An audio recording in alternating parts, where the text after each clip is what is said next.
بسم اللہ الرحمن الرحیم۔ نام کتاب یاد رکھنا، شہید حمید سیاہ کلی مرادی کی داستان زندگی، آپ کی ہمسر کی زبانی۔ سال 2015 کے اکتوبر میں میری نانی کی طبیعت خراب ہو گئی تھی۔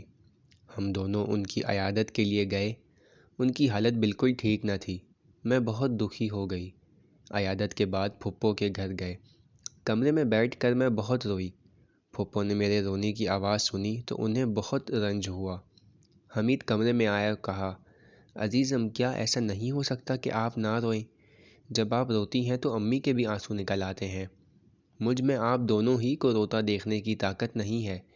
میرے بس میں نہیں تھا، رونا ختم ہی نہیں ہو پا رہا تھا۔ مجھے نہیں پتا کیوں، مگر جب سے حمید کے شام جانے کی بات سنجیدگی سے ہونے لگی تھی، میرا دل بہت نازک ہو گیا تھا۔ حمید نے جب میری حالت دیکھی تو مذاق میں کہا، تیار ہو جائیں، کہیں باہر چلتے ہیں۔ آپ بائک پر سواری کی عادی ہیں، ابھی خون کم ہو گیا ہے، بائک پر بیٹھنا ہوگا تاکہ آپ کی حالت ٹھیک ہو جائے۔ کیونکہ میں پھپھو کو اس سے زیادہ افسردہ نہیں کرنا چاہتی تھی، اس لیے وہاں سے جلدی ہی نکل آئے۔ راستے میں حمید نے کھانے کی بہت ساری چیزیں لیں تاکہ میری حالت کچھ بہتر ہو جائے۔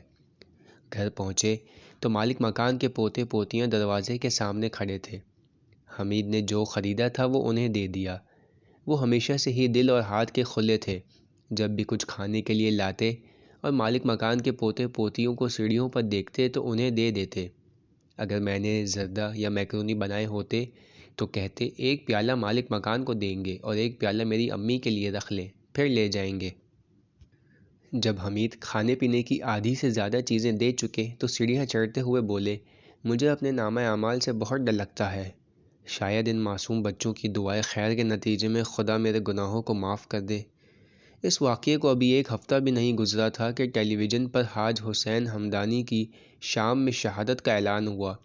حمید نے شہادت کی خبر سنی تو ٹیلی ویژن کے سامنے کھڑے رو دیے۔ وہ سردار ہمدانی کو بہت اچھی طرح جانتے تھے، کیونکہ تہران میں ہونے والے کچھ کورسز میں ان کے ساتھ رابطہ رہا تھا۔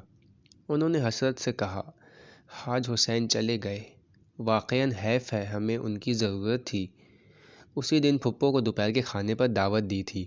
سبزی صاف کرتے ہوئے میں نے پھپھو سے کہا، سردار ہمدانی شہید ہو گئے ہیں۔ یہ خبر سن کر حمید بہت روئے ہیں۔ حمید نے جب یہ سنا تو آنکھوں کے اشارے سے بولے، آخر امی کو کیوں بتایا؟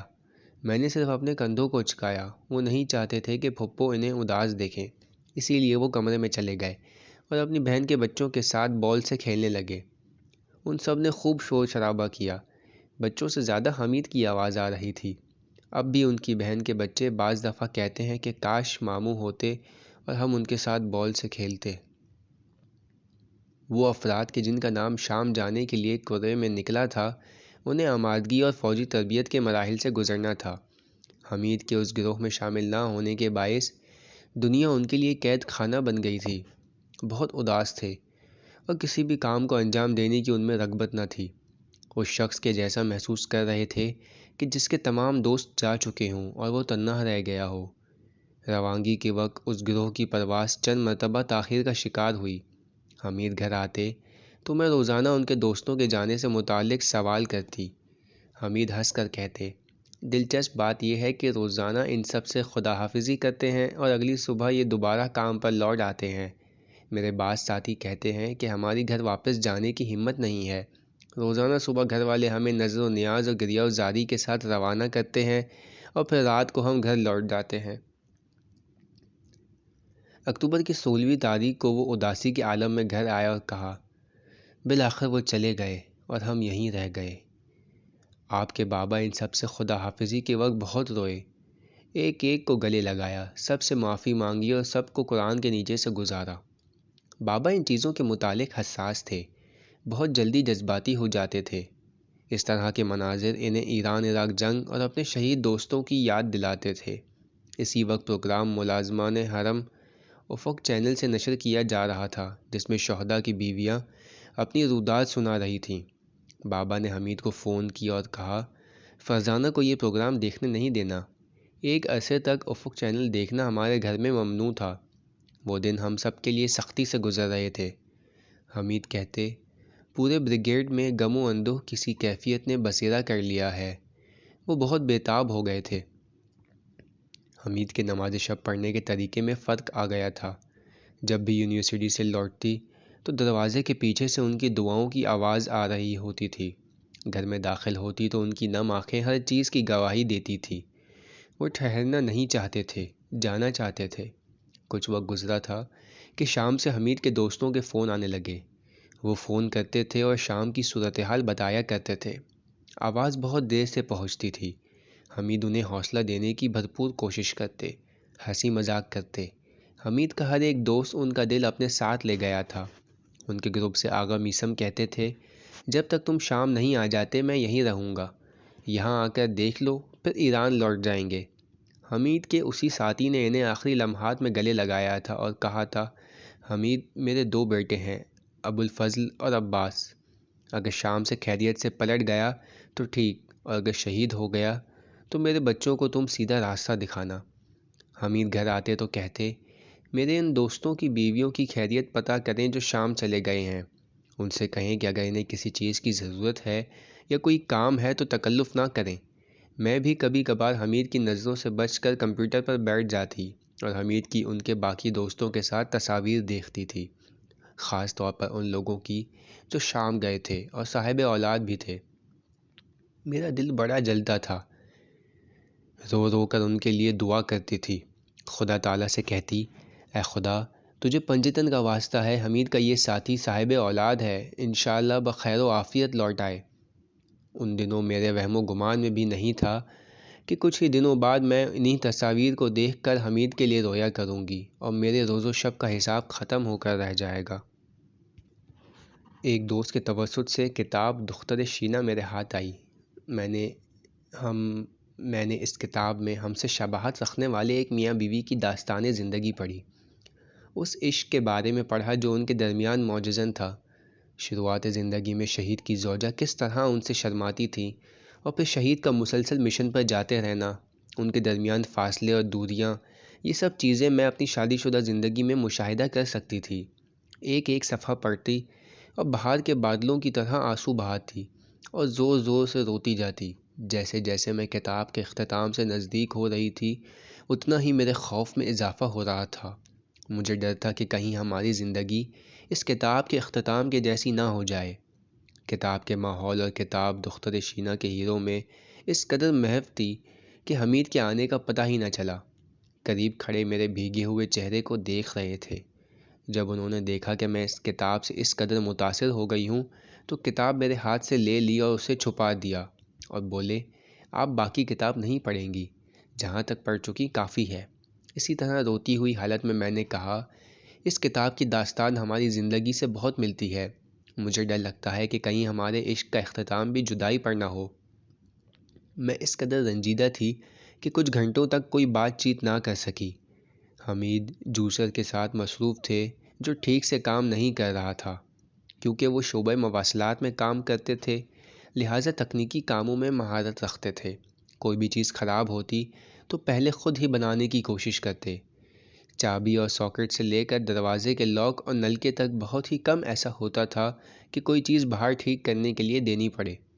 کتاب دختر شینہ ذہن میں چل رہی تھی کہ مجھے اپنے نکاح کا پہلا دن یاد آ گیا جب میں نے حمید سے رسمی طور پر ہی گفتگو کی تھی۔ میں ان کا نام بھی نہیں لے پا رہی تھی اور اب حمید میرا سب کچھ ہو گئے تھے۔ ایک لمحے کے لیے بھی ان کی دوری کی متحمل نہیں ہو سکتی تھی۔ فون کی آواز سن کر میں اپنے خیالات سے باہر آئی۔ یونیورسٹی کے اسکاؤٹ ہیڈ کا فون تھا۔ ان کا اصرار تھا کہ یونیورسٹی میں آنے والے نئے طالب علموں کے لیے منعقد ہونے والے کیمپ میں ساتھ چلوں۔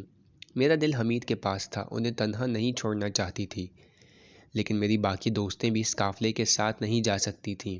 لہٰذا حمید کی رضامندی کے بعد اکتوبر کے مہینے میں طالب علموں کے ساتھ رامسر کی جانب روانہ ہوئی۔ کیمپ پر روانگی سے پہلے حمید کے لیے سوپ بنایا۔ عام طور پر جب کبھی کیمپ جانا ہوتا تو 2-3 دن کا کھانا تیار کر کے فریج میں رکھ دیا کرتی تاکہ حمید خود گرم کر کے کھا لے اور بھوکے نہ رہیں۔ رامسر میں موسم ابر آلود تھا، تیز بارش ہوئی تھی۔ طالب علموں کے لیے ایک روزہ تربیتی ورکشاپ کے بعد دوسرے دن انہیں ساحل سمندر پر لے گئے۔ طوفانی لہریں تھیں۔ ہم نے طالب علموں کے ساتھ بہت ساری تصویریں کھنچوائیں اور پھر پہلوی میوزیم دیکھنے کے لیے روانہ ہوئے۔ کینو اور مالٹے کا موسم تھا۔ بعض طالب علم شرارت میں میوزیم کے باہر موجود باغ سے پھل اتار رہے تھے۔ حمید سے فون پر بات ہوئی تو مجھے معلوم ہوا کہ وہ قزوین کے پہلے شہید مدافع حرم رسول پور مراد کی آخری رسومات کے لیے ان کے آبائی علاقے قلعہ ہاشم خان گئے ہیں۔ وہ زیادہ بات نہیں کر پائے۔ جب میں نے کہا کہ طالب علموں نے پہلوی میوزیم کے باغ سے پھل توڑے ہیں تو انہوں نے کہا، عزیزم ان پھلوں کو کھائیے گا نہیں، پتہ نہیں کہ شاہ نے کس جگہ کے لوگوں کے مال سے اس باغ کو اپنی ملکیت بنایا تھا۔ جب آپ قزوین آئیں گی تو میں خود ہی آپ کے لیے بہت سارے موسمی اور کینو خرید لوں گا۔ حمید کو کلوچا پسند تھی، اسی لیے میں نے واپسی پر خرید لی۔ جس وقت گھر پہنچی تو حمید جم گئے ہوئے تھے۔ انہوں نے اپنے کپڑے دھو کے رسی پر لٹکائے تھے۔ وہ اپنے کپڑے مجھے دھونے نہیں دیتے تھے۔ دعوتوں سے لے کر جم اور فوجی لباس وغیرہ کسی کو بھی نہیں دھونے دیا کرتے۔ پہلے سال جب ہم گراؤنڈ فلور پر تھے، وہاں کچن میں واشنگ مشین کا پانی کھالے کرنے کی جگہ میسر نہ تھی، اور اب جب اوپر والے فلور پر آئے تو کچن اتنا چھوٹا تھا کہ واشنگ مشین کا دروازہ بھی کھول نہیں سکتا تھا۔ اسی لیے ہم کبھی بھی میرے جہیز کی واشنگ مشین استعمال نہیں کر پائے۔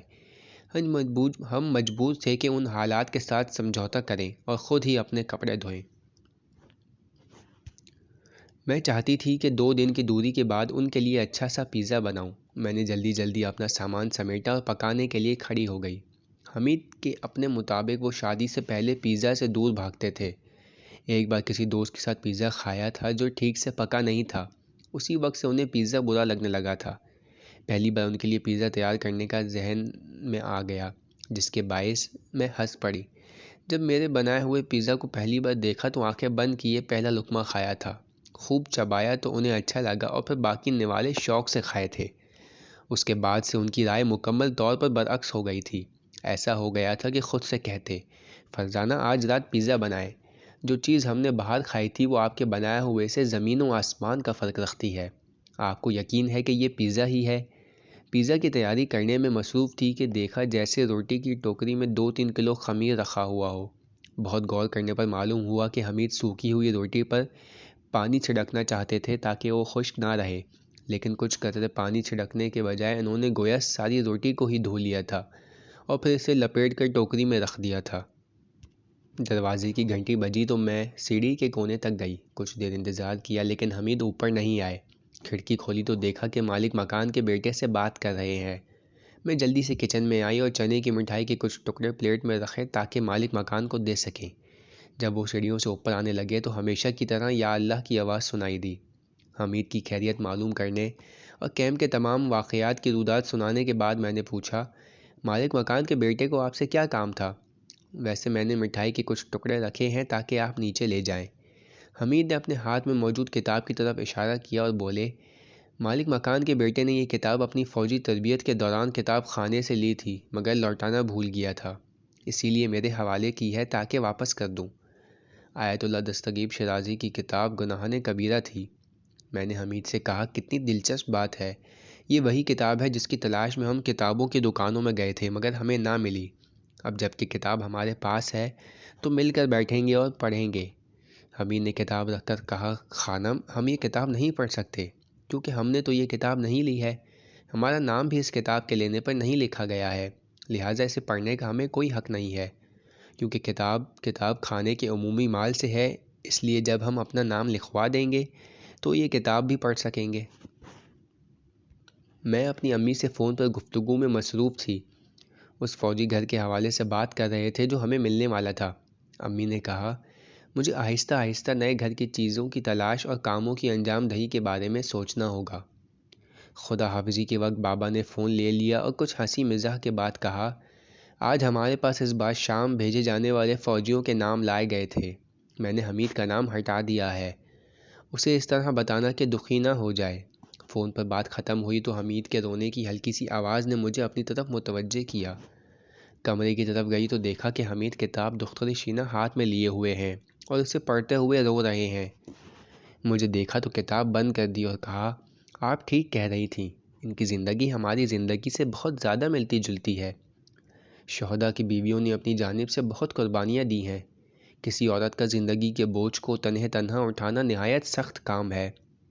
میں چاہتا ہوں کہ اب جب کہ میں نے شام جانے کے لیے اپنا نام لکھوایا ہے اور پھر اگر میری تقدیر میں شہادت لکھی ہوئی تو آپ بھی شہید کی زوجہ کی مانند صبر کیجیے گا۔ جس دوران حمید کے باقی دوست شام میں تھے، نئے فوجی بھیجنے کا معاملہ درپیش آیا تھا۔ حمید کے اشتیاق کو دیکھ کر میں سوچ میں پڑ گئی تھی کہ ان کا نام ہٹا دیے جانے کی خبر انہیں کس طرح سناؤں۔ حمید نے مجھے سوچوں میں گم دیکھا تو اس کی وجہ پوچھی۔ بہت دیر تک تمہید باندھنے کے بعد میں نے کہا، بابا کا فون تھا، انہوں نے آپ کا نام ہٹانے کی خبر دی ہے، مجھ سے کہہ رہے تھے کہ آپ کو بتا دوں۔ انہوں نے ماجرا سنا تو بہت دکھی ہوئے اور بولے ماموں کو ایسا نہیں کرنا چاہیے تھا، میں شام جانا چاہتا ہوں۔ 1-2 گھنٹوں تک انہوں نے کوئی بات نہیں کی، پچھلے دنوں کے برخلاف آرام بھی نہیں کیا۔ مغرب ہو چکی تو کپڑے تبدیل کیے تاکہ جم جا سکیں۔ جب گھر واپس آئے تو کہا کہ میری بابا سے بات ہو گئی ہے۔ شروع سے آخر تک ہونے والی گفتگو مجھے بتائی، یہ کہ انہوں نے بابا سے کیا کہا اور بابا نے ان کے جواب میں کیا کہا۔ پریکٹس کے بعد بابا سے کہا تھا، ماموں جان اگر قسمت میں شہادت لکھی ہو تو یہیں قزوین میں بھی شہید ہو جائیں گے، اسی لیے آپ مجھے جانے سے نہ روکیں، مجھے جانے کی اجازت دیں۔ لیکن بابا راضی نہیں ہوئے۔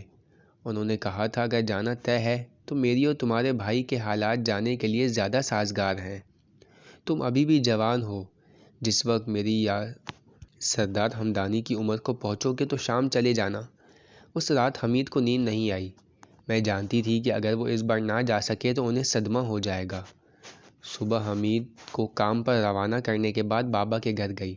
بہت دیر امی ابو سے بات کی، بابا سے درخواست کی کہ وہ جانے والوں میں حمید کا نام دوبارہ لکھوا دیں۔ میں نے کہا کوئی مسئلہ نہیں ہے، میں حمید کے شام جانے سے راضی ہوں، جس میں خیر ہے وہی پیش آئے گا۔ بابا نے کہا حمید جائے گا تو شہید ہو جائے گا، اس بات کا اطمینان رکھو۔ ماما جو میری تنہائی کے حوالے سے پریشان تھی کہنے لگی، فرزانہ میرے اندر تمہیں روتا دیکھنے کی ہمت نہیں ہے، خدا نخواستہ کچھ ہو گیا تو تم تاب نہیں لا سکو گی۔ ان کے جواب میں نے کہا، آپ کی باتیں میری سمجھ میں آتی ہیں، میرا دل بھی کہتا ہے کہ اگر حمید گئے تو شہید ہو جائیں گے، لیکن میں نہیں چاہتی کہ ان کی سعادت کا راستہ روکوں۔ آپ سے بھی درخواست ہے کہ راضی ہو جائیں۔ حمید چاہتے ہیں کہ جا کر مدافع حرم بنے، بہت وقت سے وہ اپنے راستے کا انتخاب کر چکے ہیں۔ بابا نے میرے اصرار کو دیکھا تو راضی ہو گئے۔ طے ہوا کہ بابا بات کریں گے تاکہ حمید کا نام بھی نئے جانے والوں کی فہرست میں دوبارہ